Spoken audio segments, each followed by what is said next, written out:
A very good evening, everyone. Myself, Shauradip Odhikari.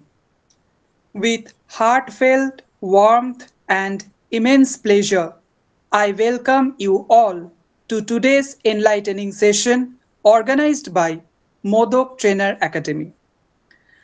Our theme for the evening, the value of truthfulness, is not just a topic but a timeless virtue that defines character, builds trust, and forms the very foundation of a just and meaningful life.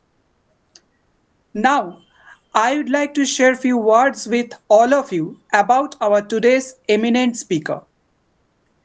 We are deeply honored to have with us an esteemed personality, Dr. Shubhankar Ghosh Roy Choudhury, as our eminent speaker. He is not only an assistant professor of English at Raidigi College, but also a postdoctoral fellow at the Ramakrishna Mission Institute of Culture, Golpar. A scholar, a translator, a playwright, and a powerful creative voice. His literary contributions grace renowned platforms like Anandabazar Potrika, Boyer Desh, Udbodhon, and many others. Some of his famous books are Cities and Lost Times, He Shakti, He Sunil, etc. Having done his PhD on Badal Sarkar's third theatre and translation, Dr. Choudhury brings with him a unique blend of performance, intellect, and integrity. His works don't just inform, they actually inspire. Today's webinar is going to be a journey into the deeper layers of truth, not just as an idea, but as a true experience. So I encourage each one of you to stay with us till the end, to immerse yourself in the dialogue and to carry its value into your everyday life.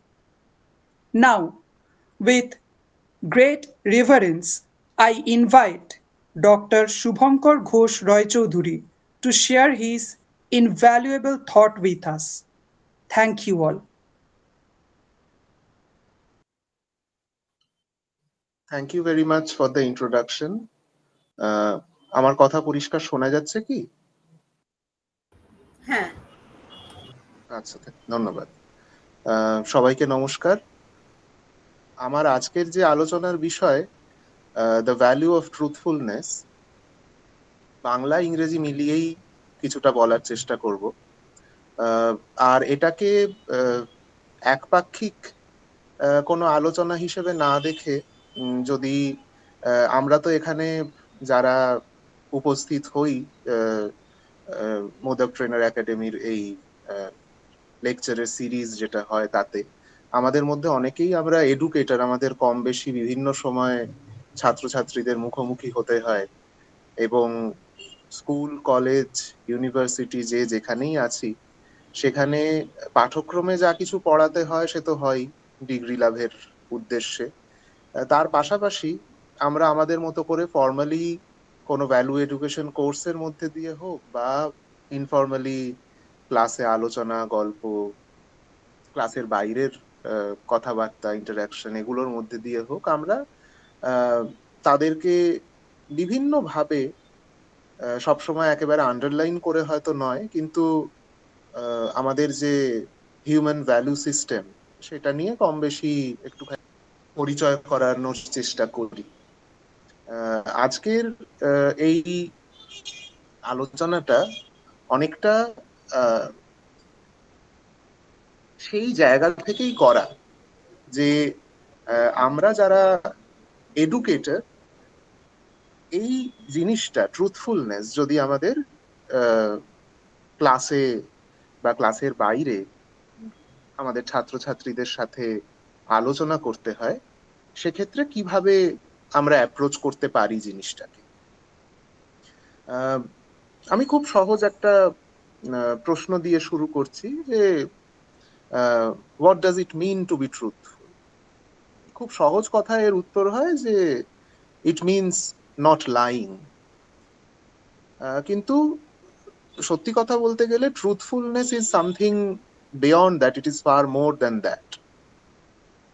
It is about living with honesty, integrity, and of course courage. It is also about having the strength to say what you really mean, and the character to do what is right. এমনকি এরকম সময় যেখানে মানে nobody is there to watch you. স্বামীজির কথা যে যখন লোকের বাহবা পাওয়া যায় তখন মহা কাপুরুষ ও বীর পুরুষ হয়ে ওঠে সেই বাহবা কুড়োতে, কিন্তু নিঃশব্দে শিশির পড়ার মতো কাজ যে মানুষ করে চলে সে সত্যিকারের মহান ব্যক্তিত্ব। সেই রকম to do what is right when even nobody is watching you. আর আজকের জগতের কথা যদি বলি, কারণ সবকিছুই আমরা জানিয়ে আলোচনা করি কম বেশি তো আমাদের আজকের জগতে এনে জিনিসটাকে ফেলতে হয়, আজকের সময় এনে বিচার করতে হয়। তো আজকের সময় যদি ফেলি, এরকম একটা অদ্ভুত সময় আমরা দাঁড়িয়ে আছি সেখানে সত্যের চেয়ে বেশি তথ্য এবং তথ্যের চেয়ে বেশি মিথ্যা প্রচারিত হয়ে চলেছে, মিস ইনফরমেশনের বাজার। এবং চারদিকে মানুষজন they are often pressure to show what is convenient rather than what is true. যেটা হওয়া উচিত, যেটা ঘটা উচিত, সেটার চেয়ে বেশি ফ্যাশনেবল কিছু যেটা এই মুহূর্তে, সেটা দেখাতে লোকজন উদ্গ্রীব হয়ে উঠছে। শুধু উদ্গ্রীব হয়ে উঠছে তা নয়, তাদের বাধ্য করা হচ্ছে একরকম বিভিন্ন পন্থায় to to appear cool in front of many people. But cool হওয়া টেম্পোরারিলি হয়তো আনন্দের বিষয় অনেকের কাছে, কিন্তু দীর্ঘমেয়াদী ফলাফলের দিক থেকে দেখতে গেলে সেটা খুব একটা সুবিধাজনক নয়। কাজেই ট্রুথফুলনেসকে যখন আমরা দেখছি, it is not only just a personal virtue, it is also a social necessity. মূলত আমাদের সামনে নিয়ে আসে of course trust in relationships in every possible sense of this phrase, of this term. সমাজে একটা ক্রেডিবিলিটি তৈরি হয় অফ এ ট্রুথফুল পার্সন। আর সবচেয়ে বড় যেটা হয় সেটা হচ্ছে there is peace in your heart. যাই করো, সমাজ কি বললো, সম্পর্ক কি হলো না হলো, তার চেয়ে বড় হয়ে ওঠে আমরা আমাদের মনে ঠিক থাকতে পারলাম কিনা। আজকের আলোচনায় আমি চেষ্টা করব, যদি সময় পারমিট করে আমাকে ততটা, ট্রুথফুলনেসকে ইনিশিয়ালি যেরকম ভাবে শুরু করেছি কিছুটা আলোচনা করতে, what it actually means, why is it essential in almost every walk of life, কি কি ধরনের সত্য নিয়ে আমরা কথা বলি বিভিন্ন সময় সেটা, এবং ফাইনালি আমি দুজন মানুষের মধ্যে দিয়ে সেই দুজনকে বেছে নেওয়ার নির্দিষ্ট কারণ হয়তো এটুকু, মানে আমি যদি আমাদের দেশের শেষ 150 বছরের ইতিহাসের কথা ভেবে দেখি, তাতে অসংখ্য এরকম মহাপুরুষ মনীষী এসেছেন যারা প্রশ্নাতীতভাবে সত্যনিষ্ঠ মানুষ। কিন্তু তার মধ্যে দুজনের কথা আমার খুব মনে হয়, মানে they were almost preoccupied, obsessed with truthfulness. তার মধ্যে একজন, যদি in order of appearance chronologically দেখি, একজন হচ্ছেন শ্রীরামকৃষ্ণ আর আরেকজন হচ্ছেন মহাত্মা গান্ধী। অবশ্য আমি বলার সময় একটুখানি আগে পরে করে নেব, আমি প্রথমে গান্ধীজির কথা একটুখানি বলবো, তারপরে আমার বক্তব্যের একেবারে শেষ দিকে হয়তো ঠাকুরের কথা নিয়ে আসবো। এবার আমরা একটু এর পরের আলোচনার স্তরে যাই, যেখানে ট্রুথফুলনেস বলতে এক্স্যাক্টলি আমরা কি বুঝি। কথা তো চারদিকে ঘুরছে, ট্রুথফুলনেস বড় কথা, সুন্দর কথা, টার্ম ড্রপিং এর জন্য এক্সেলেন্ট, কিন্তু what it actually means, it means that our thoughts, words and actions are all aligned. আবার ঠাকুরেরই কথা, শ্রীরামকৃষ্ণের কথা, তাকে আলোচনার শেষ ভাগের জন্য শুধু ফেলে রাখা যাবে না, তিনি মাঝে মাঝেই ঢুকে পড়বেন এভাবে, যে ঠাকুর বলতেন মন এবং মুখ এক করো। সেই মন এবং মুখ এক করার যে বিষয়টি, সেটি হচ্ছে ট্রুথফুলনেসের একটা খুব কোর ডেফিনেশন। আমাদের থটস, চিন্তা, ওয়ার্ডস, যা আমরা বলছি, এবং অ্যাকশন যা আমরা করছি, এই তিনটের মধ্যে যেন কোনো ফারাক না থাকে। Truthful person does not only say one thing and do another. তারা এটা প্রিটেন্ড করে না যে তারা একরকম এবং যেটা যেটা তারা নয়, বা তারা হঠাৎ করে কাউকে ইমপ্রেস করার জন্য, ওই একটু আগে বলছিলাম, to to become fashionable, they do not exaggerate or they don't lie to escape blame. আজকের দিনে ভাবলে খুব অলীক অবাস্তব এইসব জিনিস মনে হয়। কিন্তু সবচেয়ে গোড়ার কথা কি? গোড়ার কথা হচ্ছে truthfulness begins with being true to oneself. আমি আমার প্রতি সৎ কিনা, আমার মধ্যে নিজে আয়নার সামনে দাঁড়িয়ে নিজেকে কোয়েশ্চেন করার, কনফ্রন্ট করার এবং ডিফেন্ড করার সততা আছে কিনা, আমি আমার ভ্যালুগুলো সম্বন্ধে পরিচিত কিনা, আমি আমার দোষ অ্যাডমিট করতে পারি কিনা, আমি আমার উইকনেস গুলোকে রেকগনাইজ করতে পারি কিনা। এবং আরেকটা, যেটা অনেক ভালো মানুষ আমাদের চারদিকে আছেন যারা তাদের দোষ অ্যাডমিট করেন, ভুল করলে অ্যাডমিট করেন, উইকনেস রেকগনাইজ করেন। কিন্তু তার সাথে তারা অনেকেই করতে পারেন না, সেটা হচ্ছে they fail to appreciate their strength. They are very self critical in many sense of the term. তো সেটাও একটা ব্যাপার, যে a truthful person must be able to acknowledge his or her strength honestly. যদি আমরা নিজেদের কাছেই সেই জায়গায় ঠিক না থাকি, অন্যদের কাছে ঠিক থাকার তো প্রশ্নই ওঠে না। আর তার পাশাপাশি অবশ্যই it means being true to others. তাদের সাথে যখন আমরা কথা বলছি, to speak with sincerity, keeping promises, standing by what is right, particularly even when it is unpopular. সেই শেক্সপিয়ারের হ্যামলেটের বিখ্যাত কথা, যে to thine own self be true and it must follow as the night the day, thou canst not then be false to any man. যদি নিজের প্রতি সৎ থাকি, তাহলে যেরকম দিনের পর রাত আসে, সেরকমই নিজের প্রতি সৎ থাকার পরের ধাপই হচ্ছে অন্যের প্রতি অসৎ তাহলে থাকা যায় না, তাদের প্রতিও সততা বাই ডিফল্ট চলে আসে। আজকের দিনে এই যে আমরা 1 ঘন্টা সময় নিয়ে ট্রুথফুলনেস আলোচনা করছি, আমরা শুনছি, কেন? why is truthfulness important in today's society? শুধু টুডেজ সোসাইটি বলে নয়, যদি একটা তার ওয়ার্ল্ড ওয়াইড ইটার্নাল ইম্প্যাক্ট আমরা ভাবার চেষ্টা করি, আমরা দেখব যে 2-3টে জিনিসের ওপর জোর দেওয়া যায়। প্রথম হচ্ছে ট্রুথফুলনেস বিল্ডস ট্রাস্ট। সেটা বিটুইন ফ্রেন্ডস হোক, ফ্যামিলি মেম্বার্স হোক, স্টুডেন্ট এবং টিচারের মধ্যে হোক, বিজনেস পার্টনারের মধ্যে হোক, এই সমস্ত কিছুর সম্পর্ক ট্রাস্টের ওপর dependent, mutual trust. And trust can only exist where truth is practised.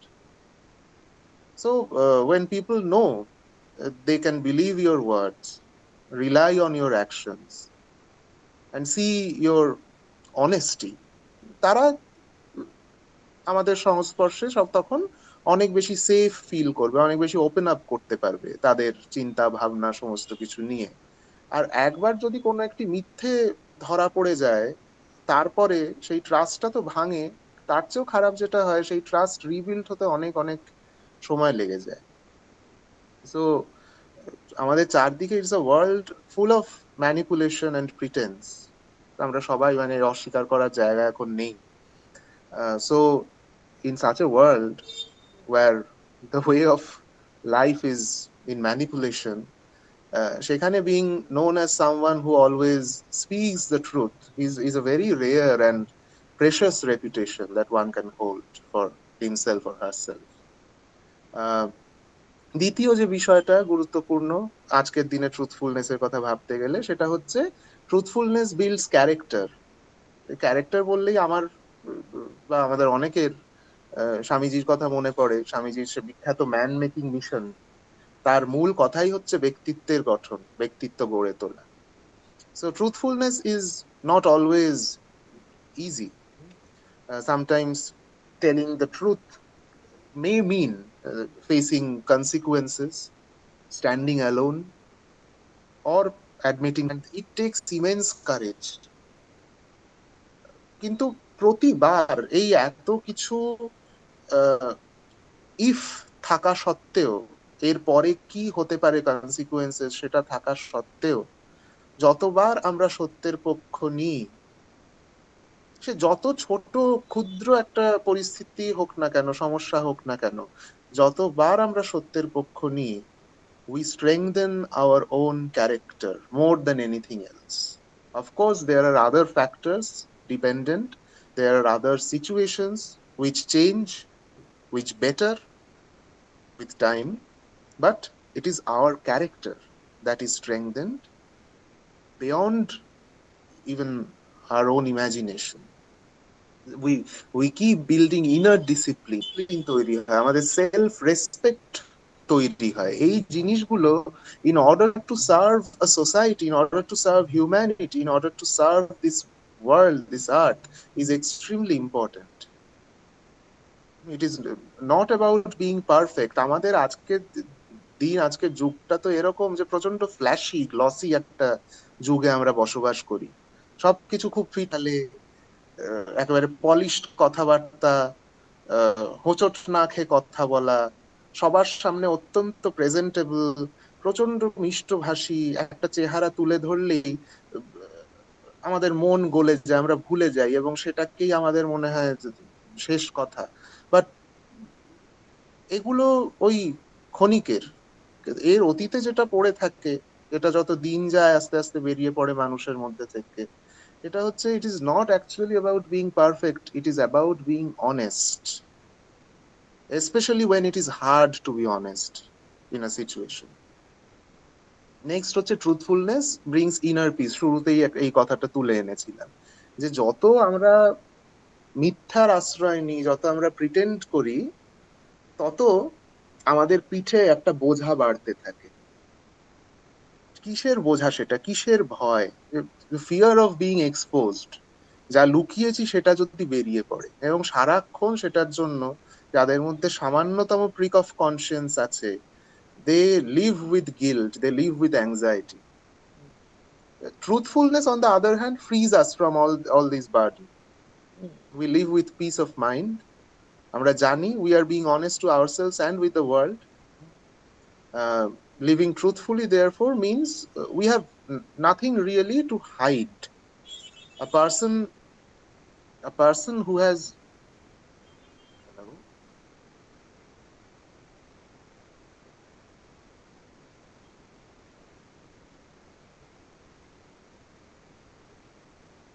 আচ্ছা, কানেকশনটা বোধহয় একটু ডিস্টার্বড হয়েছিল। এখন শোনা যাচ্ছে কি?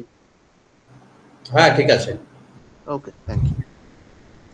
So a person who has nothing really to hide is actually truly free. So this is more or less about আজকের দিনে ট্রুথফুলনেস কোথায়, কেন গুরুত্বপূর্ণ ইত্যাদি, এই কথা নিয়ে যদি বলি। এরপরে আরেকটা জায়গা আসে যেটা নিয়ে এখন আমি হয়তো সংক্ষেপেই বলছি, এরপরে যখন শ্রী রামকৃষ্ণের কথায় যাব তখন সেটা নিয়ে আবার একটুখানি আলোচনা করতে পারবো। সেটা হচ্ছে there are different kinds of truth.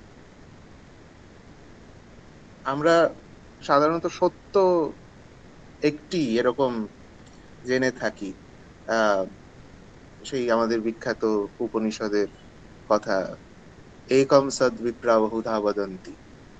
সত্য একটি, তাকে নানা মুনি নানা নামে ডেকে থাকে। কিন্তু সেই একটি সত্যেরই নানা রকম মূর্ত প্রকাশ দেখা যায়। সেই মূর্ত প্রকাশগুলোর একটা আলাদা নাম থাকে। আমরা আমাদের সুবিধের জন্য, বোঝার সুবিধের জন্য আমরা বলে থাকি absolute truth and relative truth. Absolute truth বলতে the unchanging eternal truth, like spiritual truth, the laws of nature, moral principles ইত্যাদি। আর অন্যদিকে রিলেটিভ ট্রুথ বলতে আমরা বুঝছি যে how we interpret or understand something in a given situation. It is not, it's not different from the absolute truth. It is just a projection of that absolute truth. ঠিক যেভাবে ঠাকুর কথামৃতে বিভিন্ন জায়গায় বলছেন যে নির্গুণ ব্রহ্ম জলের মতো, কিন্তু ভক্তিহীনে সে বরফ হয়ে সে সমুদ্রে ভাসছে। সেই বরফ তো জলেরই রূপ, কিন্তু জলের চেয়ে আলাদা দেখতে। একটা বিশেষ কন্ডিশনে, একটা বিশেষ পরিস্থিতিতে, একটা বিশেষ টেম্পারেচারে সে জল জমে বরফ হয়েছে। If the water is absolute truth, then the ice formed by that water is the relative truth, যেটা একটা প্রজেকশন সেই অ্যাবসলিউট ট্রুথের, একটা ইন্টারপ্রিটেশন একটা নির্দিষ্ট সিচুয়েশন। এবং এর সাথে সাথেই ওই কথাটা চলে আসে যে relative truths are many in numbers, অজস্র রিলেটিভ ট্রুথ। আবার ঠাকুরের কথা, অনন্ত মত অনন্ত পথ। এই অনন্ত মত হচ্ছে রিলেটিভ ট্রুথের সংজ্ঞা। সেই অনন্ত পথ প্রত্যেকটা মত থেকে বেরিয়ে যাচ্ছে, সেই পথগুলো গিয়ে লিড করছে আমাদের একটি সত্যে, দ্যাট ইজ অ্যাবসলিউট ট্রুথ। এবং এই কথাটা বলতে বলতে বারবার কথামৃতে উঠে আসছে যে নিজে যেটাকে সত্যি বলে জানো সেটাকে আঁকড়ে ধরে থাকো, কিন্তু তাই বলে মনে করো না তোমার ভাবনাই একমাত্র সত্যি। আমি উদ্ধৃত করছি না, নিজের মতো করে বলার চেষ্টা করছি যে তোমার ভাবনাই একমাত্র সত্যি, এটাকে মনে করো না। So we must respect that our truth may not always be someone else's truth as well, and that is Y humility in truthfulness is extremely important. সত্যের অহংকার, স্বামীজি এক জায়গায় বলছেন যে মানুষের জীবনের সবচেয়ে বড় অভিশাপ হচ্ছে আধ্যাত্মিক অহংকার। তুমি সত্যবাদী, তুমি সৎ, তার অহংকার যা তার চেয়ে হয়তো ভালো জাগতিক কামনা বাসনায় জর্জরিত একটা মানুষ, কিন্তু আধ্যাত্মিক অহংকারের কোনো কিওর নেই তার মতে। কাজেই there is this humility thing that is absolutely essential in truthfulness.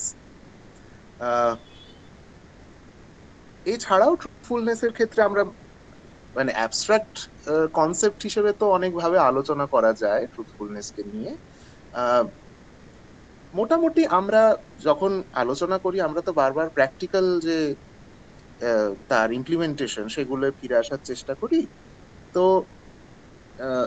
Truthfulness এর সঙ্গে চলে আসে when to speak and when to stay silent, মা ব্রুয়াত সত্যম প্রিয়মের মতো, সত্য কথা বলো, প্রিয় কথা বলো, অপ্রিয় সত্য বলো না। Truthfulness doesn't mean saying everything to everyone at all times. কোনো স্থান কাল পাত্রের বিচার না করে সত্যি কথা বলে মনে হয়েছে তো বলে দিলাম, এই মনোভাব কিন্তু কখনোই সত্যের যারা ধারক এবং বাহক সত্যনিষ্ঠ মানুষ যারা, তারা রেকমেন্ড করেন না। There are moments when silence is wiser than spilling the truth.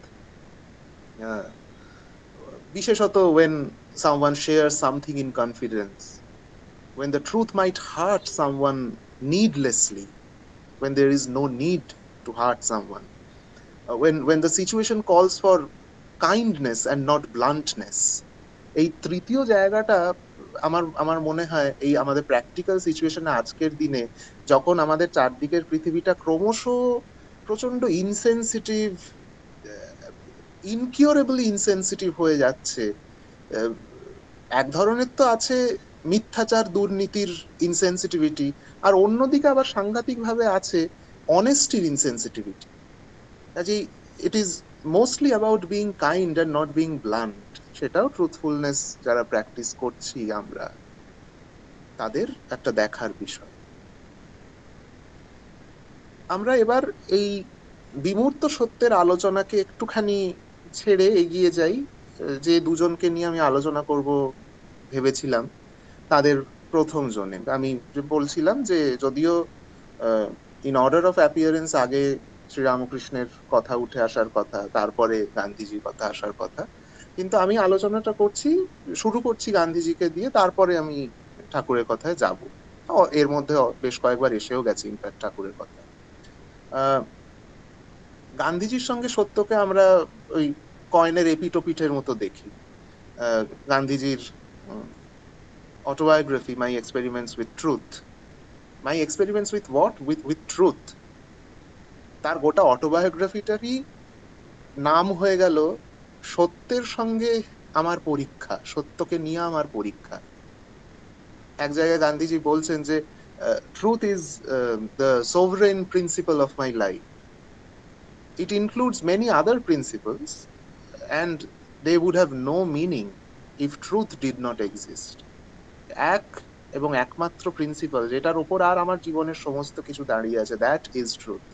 এবং গান্ধীজির জন্য, much like Shri Ramakrishna, truth was not just a value, it was god himself.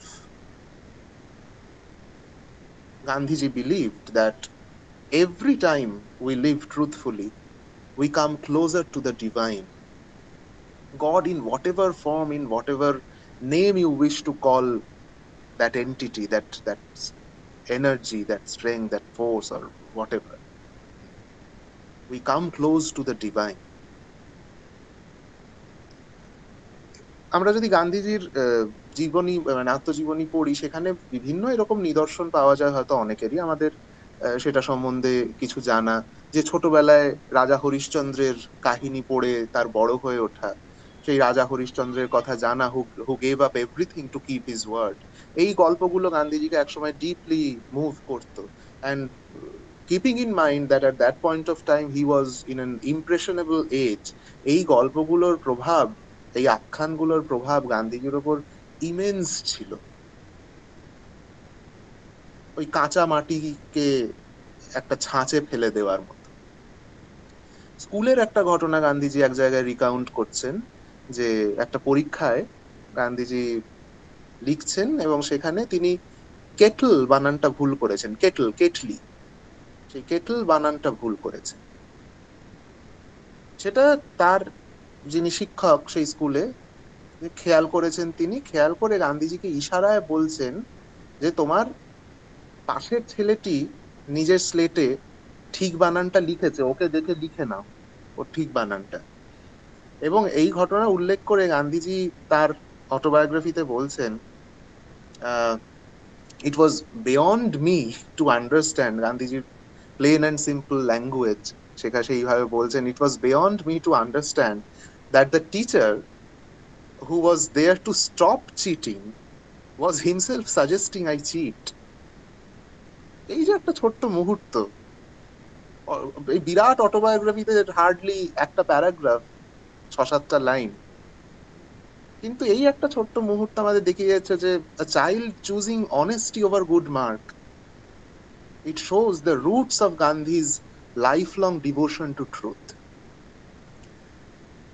গান্ধীজির সাথে কথা বললেই তার সাথে চলে আসে অহিংসার কথা। গান্ধীজির সত্য এবং অহিংসা, সত্যাগ্রহ, গান্ধীজির বিখ্যাত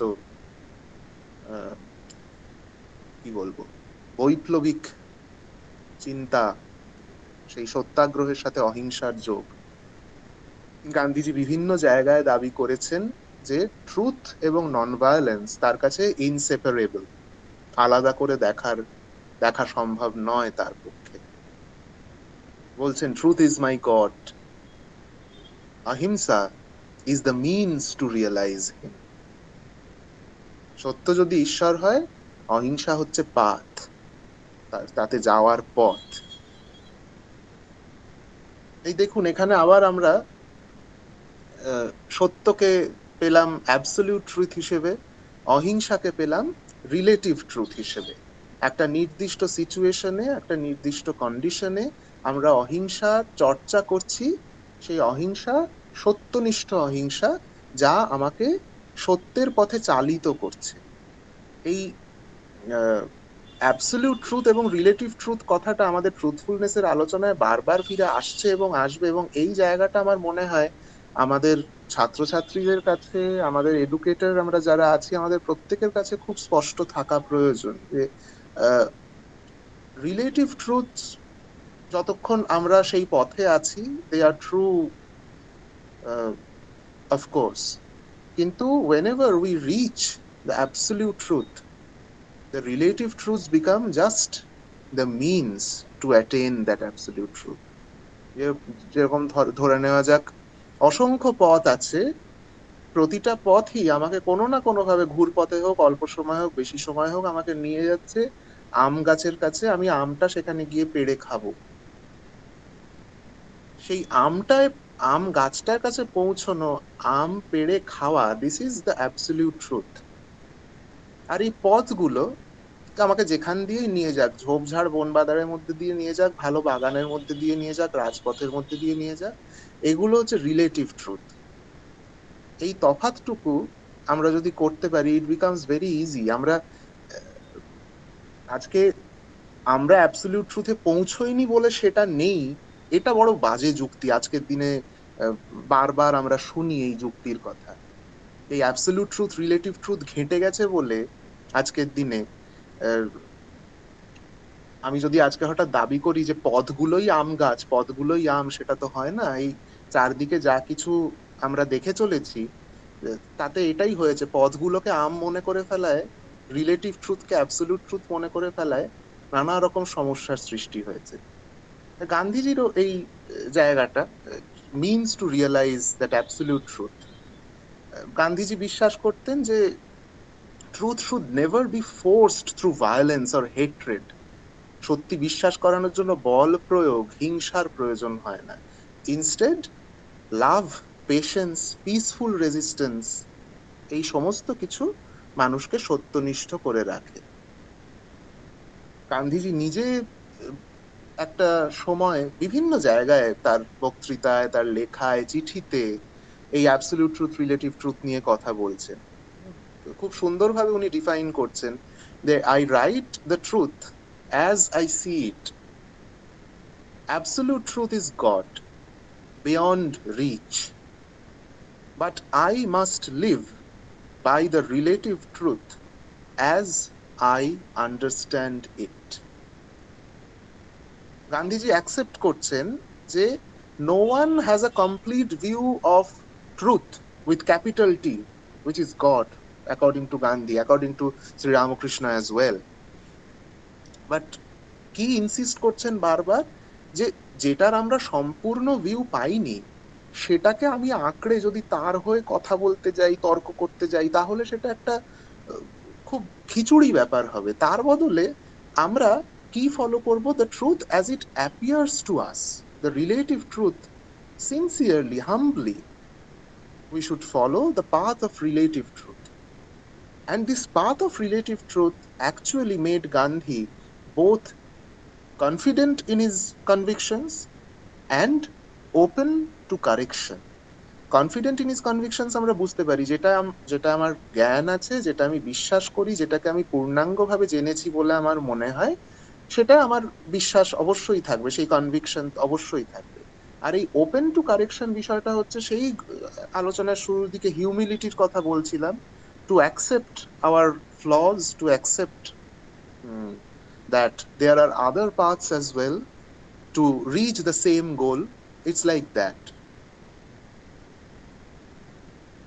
এইবার আমরা গান্ধীজির সূত্র ধরেই আমরা শ্রী রামকৃষ্ণের কথায় আসি, আমাদের দ্বিতীয় যিনি আলোচ্য পুরুষ। শ্রীরামকৃষ্ণের কাছে সত্য বলতে কি বুঝবো? সাংঘাতিক ব্যাপার। শ্রীরামকৃষ্ণের কাছে সত্য প্রায় ধর্মের মতো।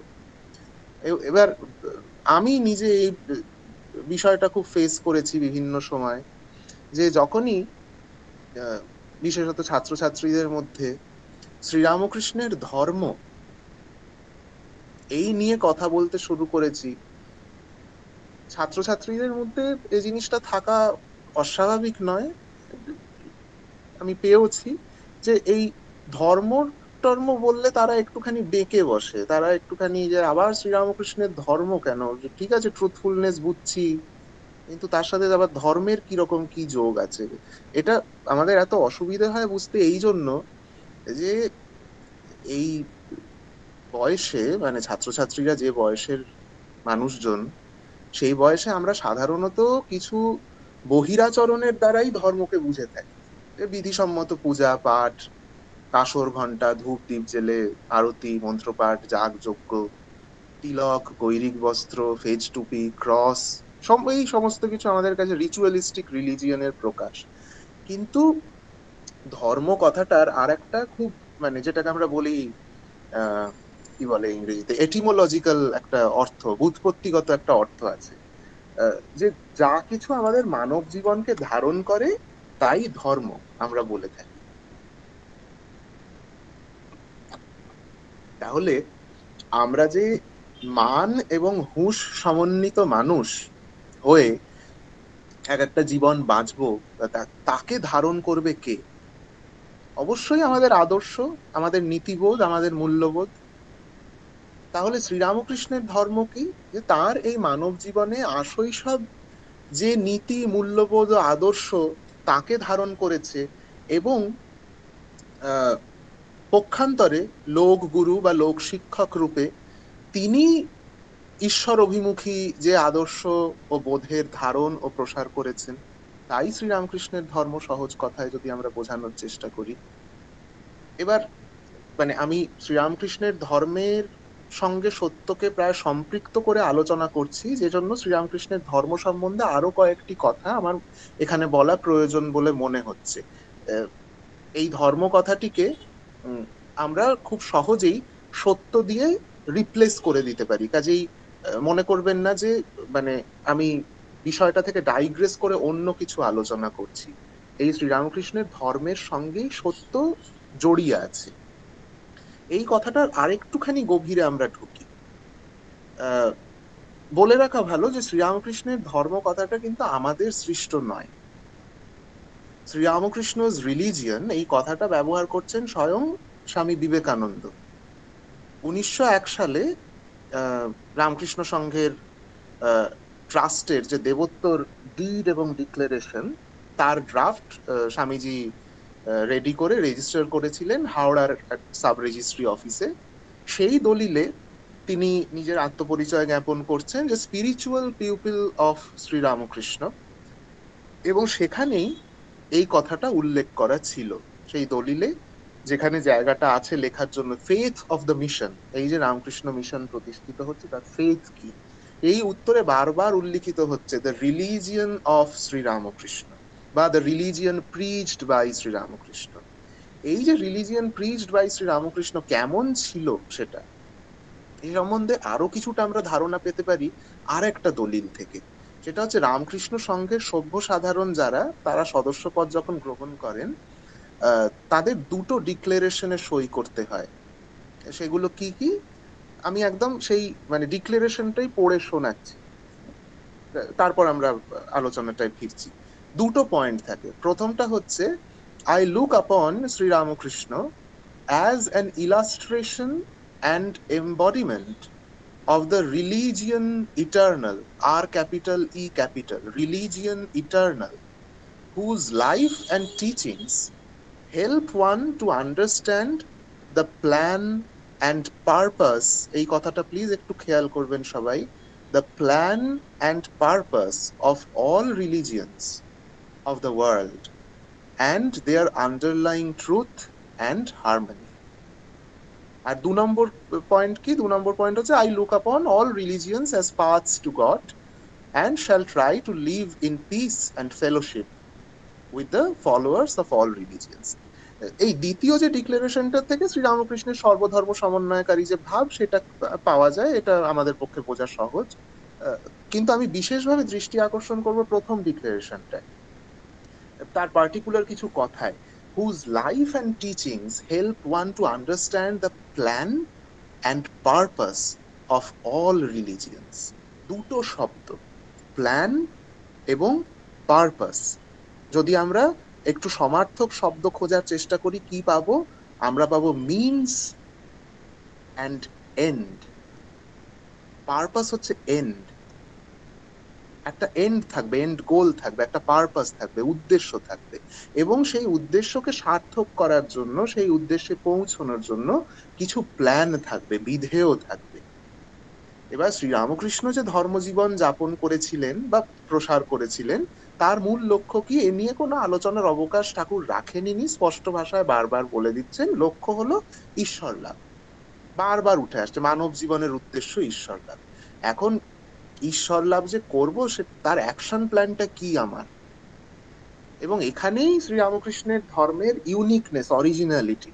প্রথাগত যে যে যে ধর্মীয় ধারার সঙ্গে আমরা পরিচিত, তার নানা আচার উপাচার, রিচুয়ালিস্টিক পথে ঈশ্বর লাভের কথা আমরা জানি, কিন্তু শ্রীরামকৃষ্ণ তার ধর্মকে বিস্তৃত করে দেন রিচুয়ালের মধ্যে যত না, তার চেয়ে অনেক অনেক বেশি মানব জীবনের প্রতিটি ক্ষুদ্রাতি ক্ষুদ্র কাজে তার কাছে ঈশ্বরের সর্বব্যাপিতা এতটা আক্ষরিকভাবে সত্যি যে জীবনের যে কোনো কাজেই মূল্যবোধ ও নীতির কর্ষণের মাধ্যমে এবং আদর্শে অটল থেকে সেই এক লক্ষ্যে পৌঁছানো তার পক্ষে সম্ভব। শ্রীরামকৃষ্ণের ধর্মে অধ্যাত্ম জীবন কিন্তু আমাদের জাগতিক জীবনের থেকে আলাদা বা এক্সক্লুসিভ নয়, nothing outside and beyond, but the purpose of religion must be attained in and through the life we are leading. আমরা এই যে জীবন বাঁচছি, সেই জীবনের মধ্যে দিয়ে, সেই জীবনের প্রতিটি ক্ষুদ্রাতি ক্ষুদ্র কাজের মধ্যে দিয়ে সেই ঐশ্বরিক আদর্শে পৌঁছানো সম্ভব। শ্রীরামকৃষ্ণ দাবি করছেন যে religion must be inclusive and not exclusive. কাজে এই ভাবাদর্শকে মানুষের কাছে সর্বাত্মকভাবে প্রচার করছেন স্বামী বিবেকানন্দ। তিনি বলছেন যে be good and do good, this is the core of every religion. ভালো হও, ভালো করো। কাজে এ তো ঠাকুরেরই কথা, প্রতিনিয়ত শুভ বুদ্ধি, সততা, দেখুন সততার কথা চলে এলো, অর্থাৎ ট্রুথফুলনেস, অনেস্টি চলে এলো, বিবেক, এই শুভ গুণাবলীর কর্ষণ করতে করতে ক্রমাগত মানুষের চিত্ত শুদ্ধি হচ্ছে এবং মানুষ নিজের স্বরূপকে জানতে পারছে, এবং এই স্বরূপকে সম্যকভাবে জানা হলে ঈশ্বরকেও জানা হয়। এও কিন্তু আমাদের কথা নয়, ঠাকুর নিজেই বলছেন। স্বামী ব্রহ্মানন্দ সংকলিত শ্রীরামকৃষ্ণ উপদেশ বলে যে বইটি, ছোট্ট পাতলা বই, সেই বইটার প্রথম উপদেশই হচ্ছে এটা, যে মানুষ নিজেকে জানতে পারলে সম্যকভাবে ঈশ্বরকে জানতে পারে। সেই নিজেকে জানার পথ ঠাকুর বলছেন। তাহলে বাধ্যতামূলকভাবে বহিরাচরণের মধ্য দিয়ে আমরা এগোনোর কথা বলছি না, অন্তঃকরণে আদর্শ এবং মূল্যবোধের কর্ষণের মধ্য দিয়ে, চর্চার মধ্য দিয়ে প্রতিদিন একটু একটু করে আমরা যে ভালো মানুষ হয়ে ওঠার চেষ্টা করব, তার মধ্যেই এই সত্যনিষ্ঠা, সত্যবাদিতা, সত্যের প্রতি যে অটল বিশ্বাস, তা লুকিয়ে আছে। এই যে প্ল্যান এবং পারপাস নিয়ে কথা বলছিলাম, আমরা যখন পারপাসটা জানি এবং প্ল্যানের লেআউটটাও যেখানে আমার কাছে স্পষ্ট পরিষ্কার, তখন আমার স্মরণে থাক বা না থাক, the plans will lead me to the purpose. It is as simple as that. Sooner or later they will lead me to the purpose. এবং পারপাস নিয়েও আমার যদি কোনো অস্বচ্ছ ধারণা থাকে, অনিশ্চয়তা থাকে মনে, তাহলে I'll let my plans guide me to some short-term purposes, short-term goals. The long-term absolute purpose, absolute truth will take care of itself. It always does. No worries. Absolute purpose যদি হয় ঈশ্বর লাভ, ধরে নেওয়া যাক, তাহলে short-term purpose অবশ্যই হবে ভালো মানুষ হওয়া। আমরা সেটুকুতেই জোর দিলাম না হয়। এইটাই শ্রীরামকৃষ্ণের ধর্মের, শ্রীরামকৃষ্ণের সত্যনিষ্ঠার বিশেষত্ব, যে ওই সুদূর স্বর্গে অধিষ্ঠিত কোনো বৈভবময় ঈশ্বর, সেই তাকে লাভ করার কথা এখানে হচ্ছে না, ধরা চুড়ো পড়া কোনো ঈশ্বরের কথা এখানে হচ্ছে না।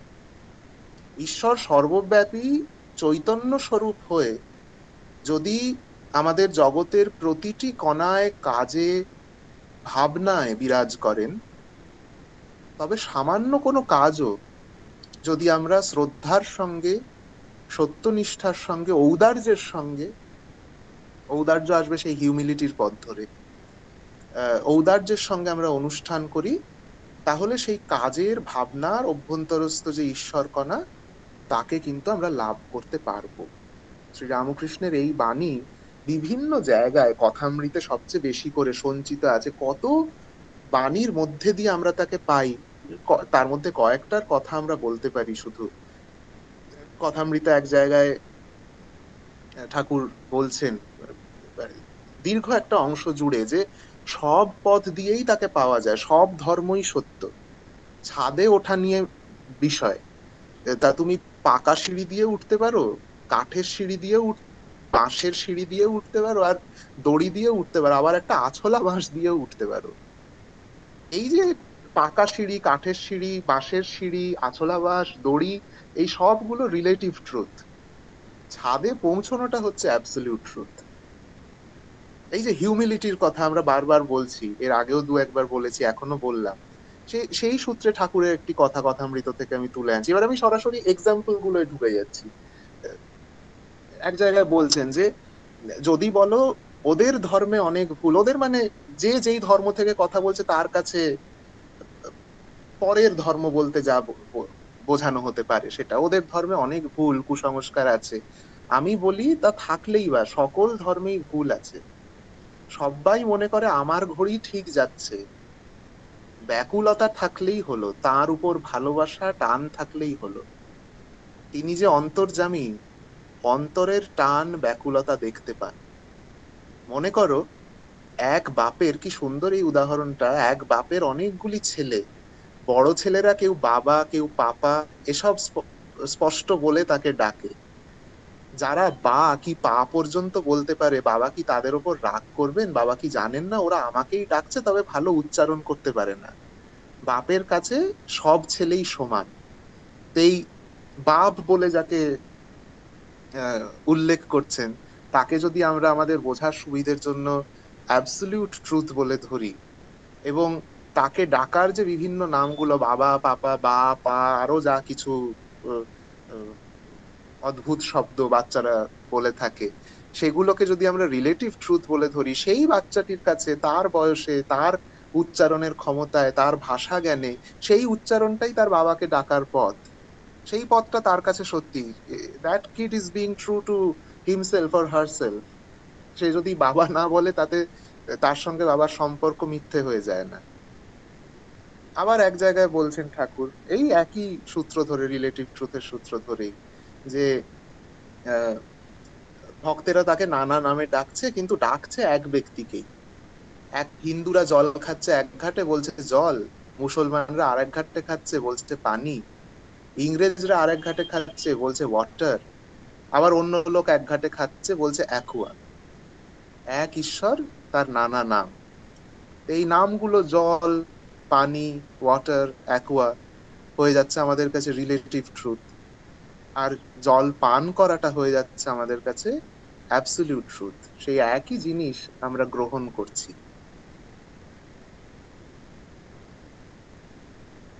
এরকম মানে একাধিক উদাহরণ আরো দিয়ে চলা যায়। শুধু যে প্রসঙ্গ দিয়ে শুরু করেছিলাম শ্রীরামকৃষ্ণের কথা, সেটাই আর একটুখানি এগিয়ে নিয়ে যায়। আমাদের সময়ও বেশ কমে এসেছে, আর হয়তো মিনিট 5-6 আমি নেব বলার জন্য।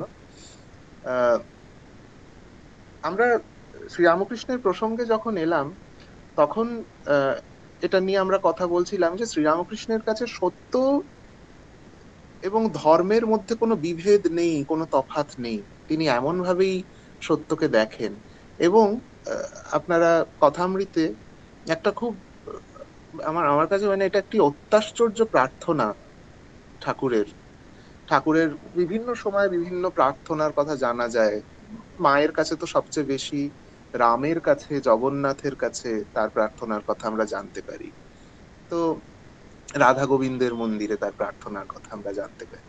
তো এরকম একটি প্রার্থনা, মাকে তার প্রার্থনা এক জায়গায় বলছেন ভক্তদের উদ্দেশ্যে, যে মায়ের পায়ে ফুল দিয়ে বলেছিলাম যে মা, এই নাও তোমার জ্ঞান, এই নাও তোমার অজ্ঞান, আমায় শুদ্ধা ভক্তি দাও।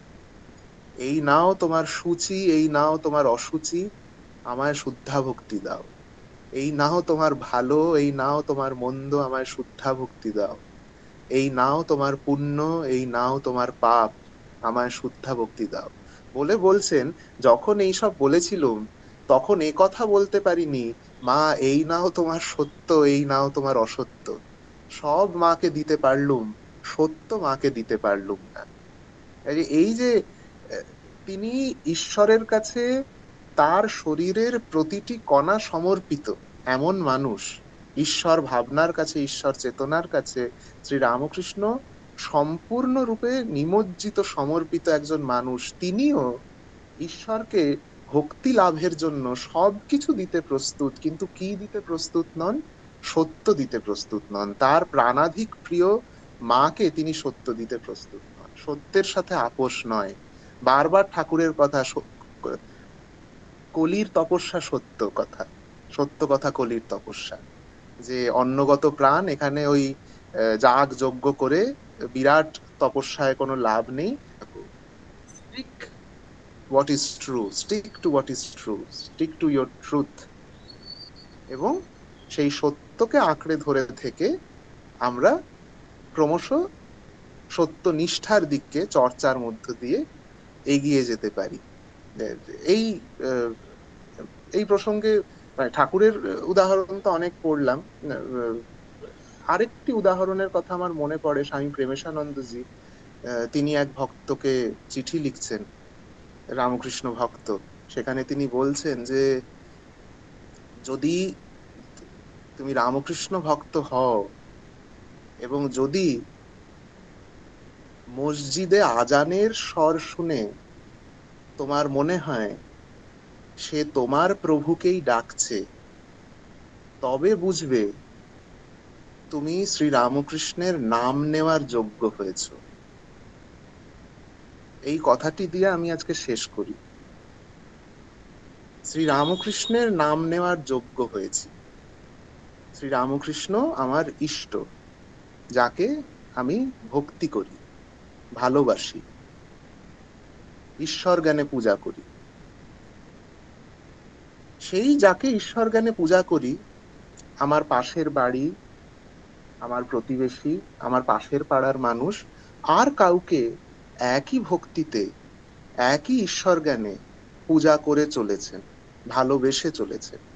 তার ভালোবাসা এবং আমার ভালোবাসায় ফারাক কেবল এটুকুই যে আমি আমার ভালোবাসার পাত্রকে এক নামে ডাকি, তিনি ডাকেন আর এক নামে। কিন্তু ভালোবাসার জোরে, ভালোবাসার নিষ্ঠায়, ভালোবাসার সততায় খুব বিশেষ একটা ফারাক কিন্তু নেই। এইটুকু যদি আমরা বুঝি, তাহলে আমরা দেখব যে সমস্ত রিলেটিভ ট্রুথের পথ আমাদেরকে সেই অ্যাবসলিউট ট্রুথের দিকেই নিয়ে যাচ্ছে। সেখানে কোনো ভেদাভেদ, সেখানে কোনো বৈষম্য, সেখানে কোনো বিদ্বেষের দেখা পাওয়া যায় না। রিলেটিভ ট্রুথ একে অন্যের থেকে যতই ভিন্ন হোক, যতই বিরুদ্ধ লাগুক তাদের, তারা কোথায় গিয়ে এক? তারা তাদের উদ্দেশ্যে এক, তারা একদিকে আমাদের নিয়ে যাচ্ছে। এবং উদ্দেশ্য যদি হয় সত্য, ট্রুথফুলনেস, তাহলে যে কোনো পথ নিতে আমরা যেন প্রস্তুত থাকি, সেই পথ যদি আমাদের সত্যের দিকে নিয়ে যায়। এই আলোচনা চলতে থাকতে পারে, আপাতত আমি এখানে থামলাম।